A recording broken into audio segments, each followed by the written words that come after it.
Hello students, मैं हूँ रुचिका और आज हम पढ़ेंगे क्लास 10th इंग्लिश बुक की पोइट्री 6 जिसका नाम क्या है हमारा एमेंडा। एमेंडा किसने लिखी है?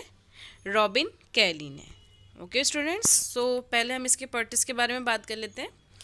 Robin Kelly is an Australian author of books for childrens. ये ज़्यादातर चिल्ड्रंस के लिए लिखती हैं और ये ऑस्ट्रेलियन ऑथर हैं। She was born on 28 Feb 1936 में बॉर्न हुई थी मेलबर्न के पास। She had her first short story published at the age of 16। और इनकी फर्स्ट शॉर्ट स्टोरी कब पब्लिश हुई थी स्टूडेंट्स? 16 ईयर्स में। तो आप सोच सकते हो कि ये वाली जो हमारी पोइटेस हैं वो सोचो कितनी ज़्यादा अपने पोएम्स के लिए वो बहुत ज़्यादा पैशनेट थी वो। Several of her books have been listed for CBCA Children's Books of the Year Award और इनको चिल्ड्रंस बुक के लिए अवार्ड भी मिला है। अब ये जो एमेंडा पोएम है इसके बारे में हम जान लेते हैं कि इस पोएम में है क्या। The poetess deals with the theme of torture and ill treatment of young children by their parents. In the poem, Amanda is a young girl who is constantly insulted by her parents for various mistakes she commits. As a child, she feels depressed and sorrowful in order to escape from the daily ill treatment. She imagines herself to be free and enjoying. देखो students, इस poem में जो poetess है वो बोल रही है कि इसका जो थीम है मेन वो टॉर्चर और इल ट्रीटमेंट के बारे में है जो कि यंग बच्चों को मिलता है उनके पेरेंट्स के द्वारा। इस पोएम में जो है अमेंडा एक छोटी सी गर्ल है, यंग गर्ल है, जो कि बार बार कॉन्स्टेंटली जो है इंसल्ट करते हैं उसके पेरेंट्स छोटी छोटी मिस्टेक्स के ऊपर। Okay, as a child she feels depressed. और देखो स्टूडेंट्स, बच्चे जो होते हैं वो मन के जो हैं वो बहुत इमोशनल होते हैं, वो छोटी छोटी बात को अपने मन पर ले लेते हैं। तो वो जो है अपने पेरेंट्स या फिर उनका कोई एल्डर उनको बार बार इंस्ट्रक्ट करे ना कि हाँ ये करो वो करो, इंस्ट्रक्शंस दे, तो वो ना बहुत ज़्यादा डिप्रेस्ड हो जाता है और बहुत दुखी रहने लगता है। और वो चाहता है कि मैं इस डेली लाइफ से जो है अब भाग जाऊँ, मुझे जो है मतलब किसी की शक्ल नहीं देखनी। मतलब वो इतना ज़्यादा क्या कहते हैं, बिल्कुल डिप्रेस्ड हो जाता है। और वो जो है इस पोएम में जो आप जब आप पोएम पढ़ोगे तो वो अपनी जगह को इमेज भी करती है कि मैं आप यहाँ जाना चाहती हूँ, मैं ये बनना चाहती हूँ, मैं ऐसे फ्री होना चाहती हूँ। तो ये बात है। तो स्टूडेंट्स, ये पोएम जो है दर्शाती है, ये मैसेज भेजती है कि कैसे ये एमेंडा जो लड़की है वो निकल तो नहीं पाती लेकिन हाँ डिप्रेस्ड रहती है इस पोएम में। ओके, अब हम पहले स्टेंजा के बारे में बात करते हैं। Don't bite your nails, Amanda. Don't hurt your shoulders, Amanda. Stop that slouching and sit up straight, Amanda. There is a longing in broad sea where the sole inhabitant is me, a mermaid drifting blissfully. Okay? ये है हमारा first stanza. Then explanation क्या है इसकी। In this stanza Amanda's mother instructing her for her mistakes. Amanda की जो mummy हैं वो इंस्ट्रक्ट करती हैं कि अपने जो मिस्टेक्स के लिए उसको ना समझाती रहती कि नहीं ऐसे नहीं ऐसे करो, ऐसे नहीं ऐसे करो, है ना। शी इज़ फर्स्ट पॉइंटेड, वो पहले क्या पॉइंट करती है, most probably bye her mother for her biting nails and not for sitting in the right posture. पहले तो वो रोकती हैं कि आप जो है अमेंडा अपने नेल्स को बाइट मत करो, अपने नाखून को मत खाओ और अपने जो कंधे हैं वो हैं उचका के बैठती है, तो तुम जो है उसे सीधा बैठो, ढीला ढीला मत बैठो। देखो स्टूडेंट, जब जनरली हम लोग बिल्कुल नॉर्मल और रिलैक्स होके बैठते हैं तो अपनी जो क्या कहते हैं पीठ है उसे बैंड कर लेते हैं। सो उसकी अमेंडा की जो मदर है वो इससे इंस्ट्रक्ट करती हैं कि अमेंडा तुम बिल्कुल स्ट्रेट बैठो, बिल्कुल सीधा बैठो।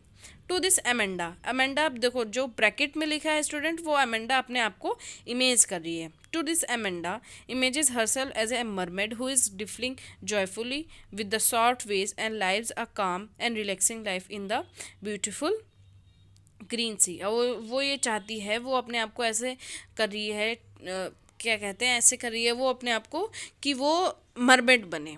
है ना, जलपरी हो, और वो बढ़िया जॉयफुल सॉफ्ट वेज में इंजॉय करती रहे, बिल्कुल काम और रिलैक्सिंग लाइफ जो है वो ब्यूटीफुल सी ग्रीन में अपनी बिताए। पोएटिक डिवाइस देखो, एलिट्रेशन है, रिपीटेशन है, मेटाफर है। एलिट्रेशन जो है stop that launching that sit up state, और रिपीटेशन बार बार एमेंडा का रिपीटेशन आ रहा है, और मेटाफर ये है कि एमेंडा ने अपने आप को मरमेड से कंपेयर किया। सो अब सेकेंड स्टैंजा क्या है? Did you finish your homework, Amanda? Did you tidy your room, Amanda? I thought I told you to clean your shoes, Amanda. I am an orphan, roaming on the street. I patterns of dust with my hushed bare feet. The silence is golden, the freedom is sweet. अब आगे जो है क्या कहती है उसकी mother, दूसरी बार instruct क्या करती है in this stanza. Further she is stunting for not cleaning her room and shoes and also for not doing her homework. वो बार बार उसे चिल्ला के कहती है कि तुमने अपना रूम साफ़ किया है नहीं क्या, तुमसे मैंने बोला था कि तुम अपने शूज़ भी साफ़ कर लो, और शायद तुमने अपना होमवर्क भी नहीं किया। She then imagines herself, अब जो है अपने आप को, ब्रैकेट में जो लिखा है स्टूडेंट, वो अपने आप को इमेज करती है कि शायद मैं थोड़ी अनाथ होती, थोड़ी नहीं सॉरी स्टूडेंट्स, अनाथ ही होती, तो मैं बढ़िया क्या कहते हैं कि कॉन्स्टेंटली अपने मन की होती, कोई मुझे छेड़ने वाला नहीं होता। She is now fed up with the being watched bye parents continuously. अब वो जो है बिल्कुल दुख मतलब बिल्कुल फेड, अब बिल्कुल ये कहते हैं फेड हो चुकी है कि जो उसके पेरेंट्स जो है बार बार जो है उसे इंस्ट्रक्शन देखते हैं, बार बार उसे देखते रहते हैं कि वो क्या कर रही है क्या नहीं कर रही। अच्छा कर रही है तो ठीक है, ज़्यादातर अच्छा करती ही नहीं है, मतलब जिस हिसाब से पोएम में बार बार पेरेंट्स उसको इंस्ट्रक्ट कर रहे हैं, तो इट मीन्स हर छोटी मोटी बात में वो पेरेंट्स के द्वारा इंस्ट्रक्ट करी जा रही है, तो उसे बिल्कुल फेड कर देता है। She is that the she would have enjoyed her freedom then by making the pattern of her bare feet in the sand. अब देखो वो चाहती है कि मैं जो है एक सी के किनारे जाऊं, और जो रेत होती है ना स्टूडेंट्स, अगर उसमें हम बेयर फिट चलते हैं यानी नंगे पैर चलते हैं तो उसमें पैर छप जाते हैं, तो वो ये चाहती है कि ऐसे करे और अपनी पीसफुल लाइफ बिताए। For a little girl this silence is golden and freedom is so sweet. और उस छोटी सी बच्ची के लिए ये जो साइलेंट से शांति है वो बिल्कुल एक गोल्ड की तरह लगती है, और फ्रीडम जो है वो बहुत स्वीट होती है। पोएटिक डिवाइस इसमें क्या है स्टूडेंट्स, जो बार बार एमेंडा का नाम आ रहा है, और मेटाफर क्या है कि एमेंडा ने अपने आप को ऑफन से कंपेयर किया। Now come to the third stanza. Don't eat that chocolate, Amanda. Remember your acne, Amanda. Will you please look at me when I am speaking to you, Amanda? Don't eat that chocolate, Amanda. ये repeated है, okay? Then next, ये third ये हमारा third stanza। आगे explanation क्या है? In this stanza, again, Amanda is scolded for eating too many chocolate as is causes pimple. She is scolded for not listening to her. However, देखो अब student यहाँ पर क्या होता है कि उसकी मम्मी उसे दोबारा डांटती हैं और कहती है अमेंडा तुम अपनी जो है चॉकलेट मत खाया करो, अपनी फेस को देखो कि उसमें ज़्यादा एक्ने भी आ रहे हैं। She is scolded for not, और फिर बाद में वो बोलती है ना Amanda are you listening me, तो वो भी ये बोल रही है कि तुम क्या तुम मुझे सुन रही हो। However Amanda in lost in her own dreams and does not look up at the parents, और वो जो है अपने ही ख्यालों में खोई हुई है और बिल्कुल पेरेंट्स को सुन नहीं रही। अब रेपेंजा वो जो है अमेंडा क्या करती है, एक रेपेंजल, ये रुपेंजल जो है एक बारबी नहीं आती थी स्टूडेंट्स जो अभी हमने पिछले पहले देखी, तो बारबी की तरह जो है वो अपने आप को इमेज करती है। A character from a fairy tale, she wants to live in a huge tower like her. In the tower, she will be alone and will live a peaceful life and will never allow anyone to come in. और वो चाहती है कि एक huge बड़े से tower में यानी अपने घर में रहे वो, और एक अलोन बिल्कुल शांति से अकेले रहे और पीसफुल लाइफ जो है अपनी वो स्पेंड करे और कोई उसे डिस्टर्ब करने ना आए। रुपेंजल के साथ उसने अपने आप को कंपेयर किया है अमेंडा ने, सो क्या होगा, मेटाफर आ जाएगा। Stanza 4, Stop that slunking at once, Amanda. You are always so moody, Amanda. Anyone would think that I am nagged at you, Amanda. अब आगे वो क्या बोलती है, एक्सप्लेनेशन क्या है इसकी। ये फाइनल है ना, in the final the parents keeps talking to Amanda about the do और डोंट डू, और वो भी जो है अब लास्ट में भी जो है उससे अमेंडा के पेरेंट्स जो है उसे बताते रहते हैं क्या करना है क्या नहीं करना। But Amanda remains lost in her own whims, जो अमेंडा है वो अभी भी जो है अपने ख्यालों में खोई हुई है। The parents thinks that the Amanda is not responding because she is angry. उसे लगता है, उनके पेरेंट्स को लगता है कि वो अमेंडा जो है रिस्पॉन्स नहीं कर रही, इट मीन्स जो है अमेंडा है वो क्या है, एंग्री है। The parents feels annoyed and asked Amanda to stop slouching at once. At this time the Amanda was At this time, the poet has not written any reaction from Amanda's side. क्या हुआ कि parents जो है annoyed हो रहे हैं, Amanda को बार बार रोक रहे हैं कि अमेंडा कि तुम जो है नाराज़ रह सकती हो, इसलिए जो है अपने ख्यालों से निकलो और हमारी बात सुनो। मतलब कोई अगर आप किसी के सर पे खड़े रहोगे और आप उसे बोलते रहोगे बोलते रहोगे बोलते रहोगे और वो रिस्पॉन्स ही नहीं करेगा तो आपको भी तो चिढ़ सी लगेगी। तो ऐसा ही जो है वो अमेंडा के पेरेंट्स के साथ यहाँ पर हो रहा है। पोएटिक डिवाइस जो है repetition of Amanda, bar bar Amanda का नाम यहाँ पर आ रहा है। अब हम बात करते हैं मैसेज की। इन दिस बहुत अच्छा मैसेज है, इसमें जो है पेरेंट्स के लिए भी बताया गया है और बच्चों के लिए भी बताया गया है। In this poem Amanda is constantly being scolded and nagged by a parents for even trivial things like eating chocolate. और इस पोएम में क्या है कि जो वो लड़की है अमेंडा, वो बार बार जो है अपने पेरेंट्स के द्वारा जो है वो उसको डांटती है और उसके पेरेंट्स जो है कोसते रहते हैं कोई ना कोई बात पर उसे। Amanda deals with this unpleasant situation bye escaping into an imaginary world where she is alone and free। और अमेंडा इसीलिए जो है अपने आप को कहाँ पर अब दूर भगा, अपने आप को दूर ले जाती है, इमेजिनेशन में ले जाती है ताकि इन चीज़ों से उसे थोड़ा बहुत छुटकारा मिले। उस वर्ल्ड में जाना चाहती है जहाँ पर उसे फ्री और अलोनलेस मिले। The poem gives the message that the parents should not stick their children's freedom to such an extent that they feel suffocated। देखो स्टूडेंट्स, यहाँ पर बहुत अच्छी बात करी गई है कि पेरेंट्स को इतना ज़्यादा रिस्ट्रिक्शन बच्चों के आगे नहीं क्रिएट करना चाहिए कि वो अपने आप को घुटन समझें, अपने आप को सफोकेटेड समझें एक पर्टिकुलर सराउंडिंग में। और ये बात बच्चों के लिए भी है कि देखो वो जो आपके पेरेंट्स हैं वो हमेशा आपकी अच्छाई के लिए समझते हैं। इसमें बोला है डोंट बाइट योर नेल्स। तो देखो स्टूडेंट्स, नेल्स में बहुत सारे बैक्टीरियाज रहते हैं, बैड बैक्टीरियाज, जो हमारे पेट में जाके फिर हमारे पेट में दर्द होने लगता है। फिर अगर हम सीधा नहीं बैठेंगे तो हमारी पीठ हमेशा टेढ़ी रह जाएगी।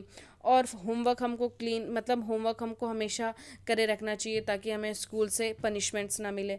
तो ऐसे ऐसे इंस्ट्रक्शन जो हमको आगे के लिए डेली लाइफ में उतारने चाहिए, उससे क्या होगा, हमारी हैबिट्स जो हैं वो बदलेंगी। तो वो जो बोलते हैं उसके पेरेंट्स अच्छाई के लिए बोलते हैं, लेकिन हाँ अगर बार बार वो इसी चीज़ को बोल रहे हैं, इंस्ट्रक्ट कर रहे हैं, तो एक टाइम पर जो अमेंडा है या फिर कोई दूसरा भी बच्चा हो उसके टाइम पर वो जो है बिल्कुल क्या कहते हैं, इरिटेट हो जाता है उस बात से। सो पेरेंट्स को समझना चाहिए चिल्ड्रंस के स्थान पर, और चिल्ड्रंस को भी समझना चाहिए। बच्चे तो छोटे होते हैं, वो नहीं समझते, तो इसलिए पेरेंट्स को ज़्यादा समझना चाहिए कि उनके लिए ऐसा एक क्या कहते हैं क्राइटेरिया बनाए या फिर टाइम टेबल बनाए कि हाँ मुझे इस टाइम पे ये काम करना है। अगर आप किसी को ऐसे नोक करते रहोगे करो करो करो करो, तो कोई भी हो, बच्चा हो या बड़ा, वो पर्टिकुलर टाइम पर आने पर वो इरिटेट हो जाएगा। आई होप कि आप लोगों को समझ आ रहा होगा। The theme of the poem Amanda is that the parents who do not understand the nature of their childrens they keep commanding to their childrens. और अमेंडा की जो थीम है इस पोएम की वो क्या है कि पेरेंट्स जो अपने बच्चों का नेचर नहीं समझते हैं तो वो क्या करते हैं, उसको बार बार कमांड देते रहते हैं। They want them their childrens adopt the norms of society while it is important for parents to teach their children what is right and wrong and still good manner in them, they also need to be sensitive towards the wishes of the child। देखो students, parents society में रहते हैं, हम सब एक society में रहते हैं, तो हम छोटे रहते हैं तो सोसाइटी को उतना जान पहचान तो पाते नहीं है। तो स्टूडेंट्स, हमारे पेरेंट्स क्या चाहते हैं या फिर अमेंडा के पेरेंट्स क्या चाहते हैं कि ये सोसाइटी के नॉर्म्स को समझें, सोसाइटी के जो रूल्स एंड रेगुलेशन को है समझें। फॉर एग्जाम्पल, अब माना जाता है या नहीं माना जाता, लेकिन पहले की नीतियाँ भी चलती है और आज भी कहीं ना कहीं देखने को मिलता है कि लड़कियों को इंस्ट्रक्शन देते हैं कि आप जो हैं रूल्स एंड रेगुलेशन में रहो, ज़्यादा देर बाहर मत रहो, टाइम से घर आओ, टाइम से बाहर जाओ, स्कूल पढ़ो, प्रॉपर कपड़े पहनो, ज़्यादा तेज चिल्लाओ मत। और ऐसे इंस्ट्रक्शन दिए जाते हैं ना, ये क्यों दिए जाते हैं, हमारे पेरेंट्स खुद तो बनाते नहीं है ना। तो कौन बनाता है? ये सोसाइटी बनाती है। और लड़कों के लिए भी फ्रीडम ऐसी होती है कि लड़के जो हैं वो पढ़ाई करें, अपने पापा का बिजनेस संभालें, या फिर कोई अच्छी सी जॉब करें और रिस्पॉन्सिबिलिटी को अच्छे से निभाएं। सो यहाँ पर क्या होता है कि वो जो सोसाइटी है ना स्टूडेंट्स, वो ये सब क्रिएट करती है। तो आप समझ सकते होगे, आप 10th क्लास में हो। This has adverse impact on the upbringing of the childrens and Amanda seems to be escaping in the beginning. और इसीलिए जो है ये बहुत बुरा इफेक्ट डालता है ये सब जो है बच्चों की ग्रोथ पर, और growth in the sense not physically but mentally also. ठीक है, तो इसीलिए वो जो है अमेंडा अपनी लाइफ से जो है स्केप होना चाहती है। However in the end she stop imaging and rather becomes short tempered and Moody and angry. Start वो एंडिंग में क्या होता है, वो अपनी इमेजिनेशन को रोक देती है और मूडी और शॉर्ट टेम्पर्ड, वही जो उसका नॉर्मल बिहेवियर है उसके लिए वो फिर से दोबारा बन जाती है। सो स्टूडेंट्स, आई होप कि आप लोगों को ये पोएम बहुत अच्छे से समझ आई होगी। बहुत जनरल मैसेज है इसका, पेरेंट्स और एक चिल्ड्रंस के बीच में है। So students, thank you, have a great day.